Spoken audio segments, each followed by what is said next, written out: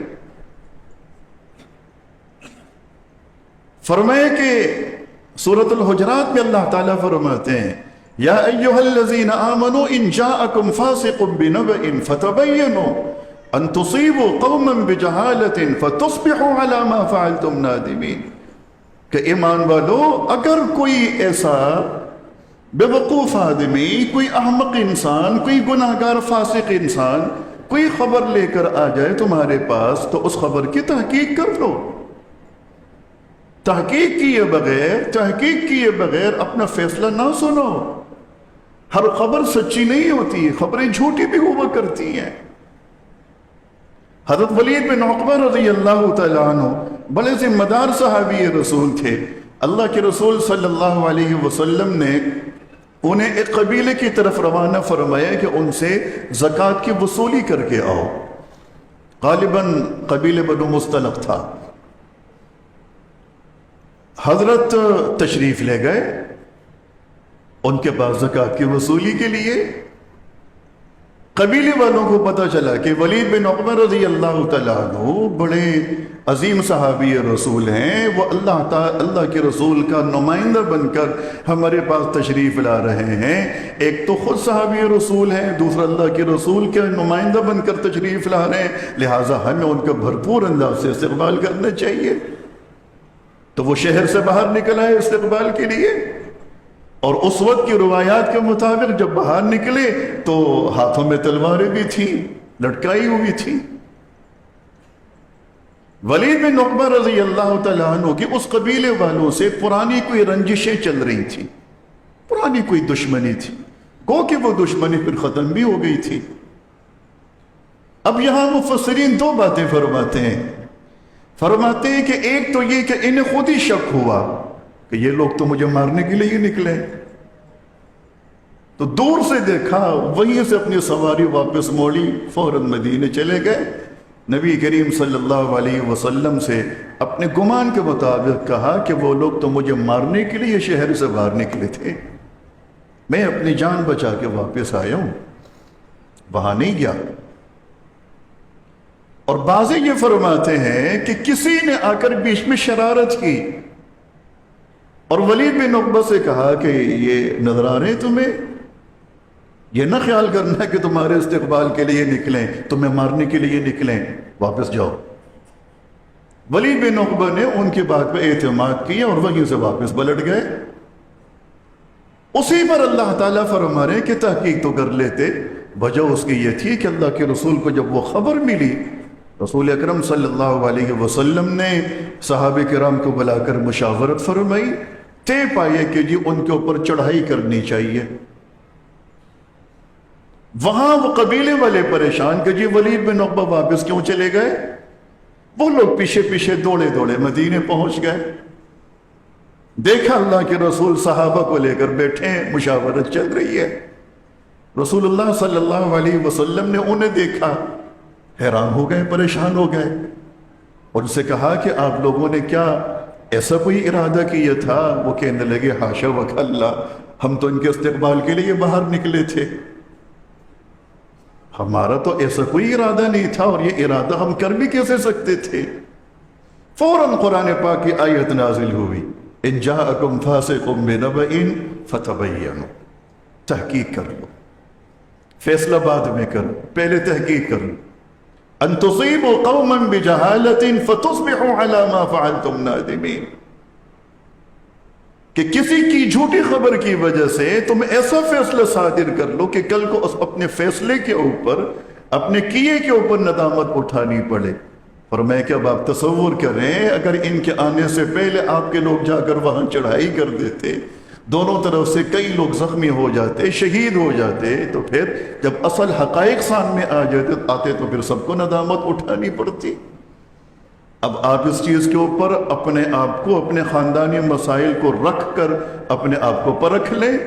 ہم کتنی باتوں کی تحقیق کرتے ہیں، ہماری بچی کی شادی ہو جاتی ہے، سسرال سے جا کے کوئی خبر لے کر آتی ہے، باپ سمجھتا ہے بچی نے کہا بالکل ٹھیک کہا ہے، ماں سمجھتی ہے بچی نے کہا بالکل ٹھیک کہا ہے، بیٹھ جاؤ مت جانا، فوراً کوٹ جاتی، خلا کے لیے مقدمہ دائر کر دیا ہے، دونوں طرف سے باتیں بند ہو جاتی ہیں، چپقلش شروع ہو جاتی ہے، ہنگامہ آرائی ہوتی ہے، رشتے ختم ہو جاتے ہیں۔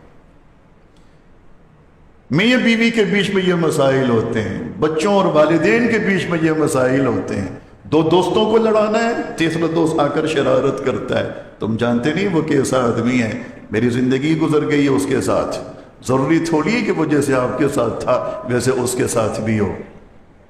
کیوں بدگمانی کرتے ہو؟ کیوں لڑاتے ہو ایک دوسرے کو؟ دو لوگوں کو آپس میں، دو گروہوں کو آپس میں کیوں لڑاتے ہو؟ تحقیق کیوں نہیں کر لیتے؟ آپ دیکھیے ہمارے سیاسی مسائل میں، ہمارے خاندانی مسائل میں، ہمارے کاروباری مسائل میں ہمیں جو سب سے بڑی ایک بیماری نظر آتی ہے وہ بدگمانی کی ہے، بدگمان ہو جانا۔